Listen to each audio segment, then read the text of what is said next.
ससुर होया अपन ससुर बगिया लगवले बगिया में अमावा बहुत। ससुर होया अपन ससुर बगिया लगवले बगिया में अमावा बहुत। आम तोड़े चलेली सुभावा कवन सुभावा तुरिया तारिया डाल भर।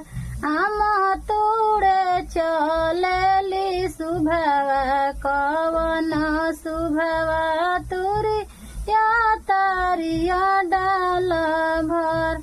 ताही बगिया खड़ा भइले दुल्हा कवन दुल्हा सुभावा पर गइले लो भाई।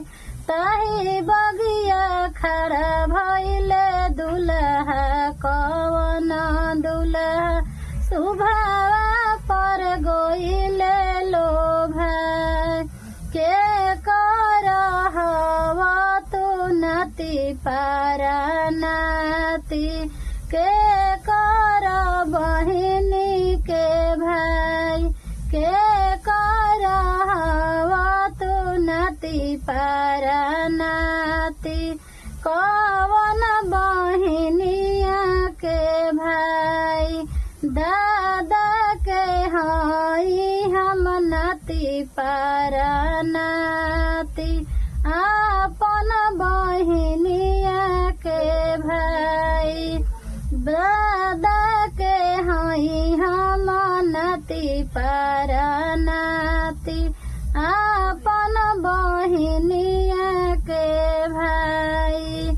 कावन करने तू बगिया में आइल हमारा पगइल लो भाई।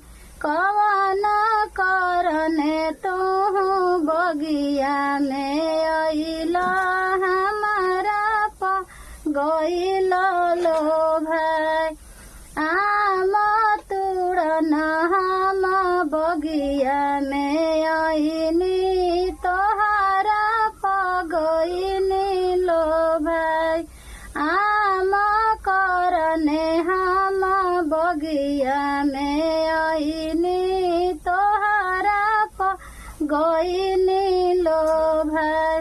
ओही जैसे सुभावा हो घरे चली आइली आमा ही आमा पुकार।